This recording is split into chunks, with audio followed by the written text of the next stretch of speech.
The people, the headlines, the issues impacting you and your family. This week in Cincinnati on WCPO 9. Good afternoon, I'm Evan Millward. This is This Week in Cincinnati. Today, we're talking to one of Cincinnati City Council's newest members, Betsy Sundermann. Sundermann was sworn in early March after Amy Murray left council to take a job with the Trump administration at the Pentagon. Before joining council, Sundermann was a Hamilton County probate court magistrate. She's also worked as an assistant prosecutor under both Mike Allen and Joe Dieters. Because of the pandemic, I spoke with Sundermann using Zoom from our break room here at WCPO 9. Thank you for joining us to talk about this, and I'm really interested to talk to you because so much has gone on, so much has been so much in the last few months in the city, and you're one of the newest members to council. I am interested to hear from you what you think of the job so far. Yeah, well, it's been not at all what I expected. I started on March 4th, and about a week after that, quarantine started. So I really started this job from home, having Zoom calls with everybody, even getting to know my own staff on Zoom. Really strange. So I was home for about 2 months, and then I came back, and now I've been meeting with people in person. But yeah, it's been a really strange way to start a job for sure. The last time you and I talked and did an interview was hours before the first public budget hearing. And little did we know, we knew it was going to be involved in a long process this year. I think little did we know what was going to happen. What did you learn from sitting through 26 hours of public budget hearings? Yeah, well, I thought it was great for me as a new council person. I wish I could do that once a month and have everybody come tell me what they think. I found it to be really useful. What was there a takeaway from what people told you and your fellow council members in all that time? I know there was, literally a lot of yelling at some points through all this, but what did you take away from that? Most of the people who showed up wanted us to defund the police, and they were very angry because they don't feel like they've been heard any other way. So they were, kind of ramping things up and getting a little out of control, some of the people at the hearing. So yeah, that's what I took away, is that all of the people who appeared to speak wanted us to defund the police. And so we should talk about that, because that was the last thing you and I were talking about that day.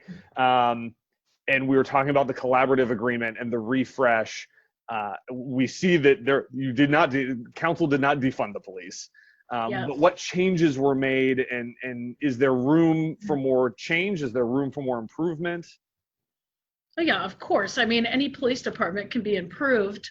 I think what people don't understand is that Cincinnati has already done most of these things that they're asking us to do. There's this big national movement called 8 Can't Wait. And I think that's where a lot of people are getting their lists of demands for us. They want us to do these 8 things with our police department to become the perfect police department. And according to the 8 Can't Wait movement, Cincinnati already does 7 out of 8 of those things. And I think we even do the 8th thing. So it's things like having de-escalation training and not using chokeholds on people and using the least amount of force, intervening if another officer uses too much force. We already do those things because we started doing that in 2001 with the collaborative agreement. So we are 20 years ahead of Minneapolis and other cities. And that's what I've been trying to educate people on. We don't have military weapons. We are a demilitarized police force. People keep asking us for that, and I say we already do that.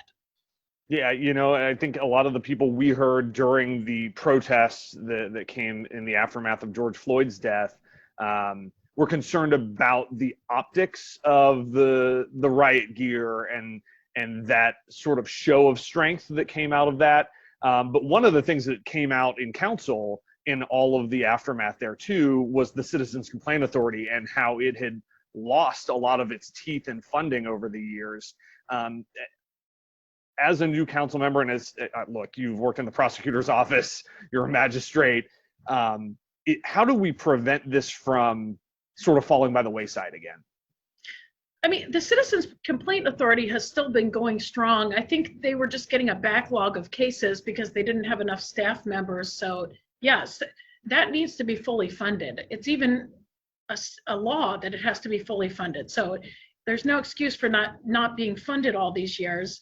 I would like to see the Citizens Complaint Authority get a little more training as far as police kind of training, like what should police be doing? I know that they rely a lot on the investigators on staff for what kind of decisions to make. I would like for them to have more education from a firsthand perspective of what police should and shouldn't do. You posted about meeting with police spouses recently. I'm interested what they told you and if there's a takeaway for you to bring back to council. I think it was you and a handful of other council members. What are you telling your colleagues on council and the employees of the city? Yeah, well, they were saying our family members who are police officers are being painted as these villains, these enemies, but they said, we want you to understand that these are real people. These are people who are working 10-hour or 12-hour shifts during the protests. And they said, we didn't know if our spouses, our fathers were coming home. We were terrified. And then when we saw city council want to dismiss all of the charges, they said how hurtful that was to them, that their family members had put their lives at risk. And then we said, oh, we should dismiss all the charges. I didn't say that, but council as a whole voted for that. And they said, we don't know if people on council know what it's like to have these hardworking kind of jobs and have to go to work every day and, you know, do hard physical work. And they said, we don't know if people on council can relate to us. So what comes out of that? I mean, how do you bridge that divide? Well, that's exactly what I want to do. I want to start a dialogue between the groups of protesters and the groups of police officers and police families. These are two groups who just feel really frustrated with each other. So one thing I've done is I'm trying to get other council members to maybe build a little empathy with police also. Also, I've been meeting with some of the people on the protester side. I met with Iris Rowley, the head of the Black United Front. I talked to her about the police. So I'm trying to meet with both sides, and maybe we can set up some meetings between people with or without me, but I would like to facilitate meetings because I think when you talk to someone face to face, it's a lot harder to hate them and to hate their position. How do you do that and bridge that and then navigate that? Because there has been so much emotion on both sides of this, particularly the police issue. Yeah, so I went through the Citizens Police Academy about, I guess, right after 2001, right after the protest in 2001. And I went through it with a group of clergy from town, from Cincinnati. And it was a lot of people who were fired up and anti-police. And they said, you're shooting our parishioners and we don't like the police. And throughout our 8 weeks in the Citizens Police Academy, this group really built an empathy for the police. And by the end of it, they said, we understand why you do a lot of the things that used to make us angry. Councilmember Sundermann told me she'd like to create a Citizens Police Academy for members of council so they can get a better appreciation for police work. My conversation with her continues next.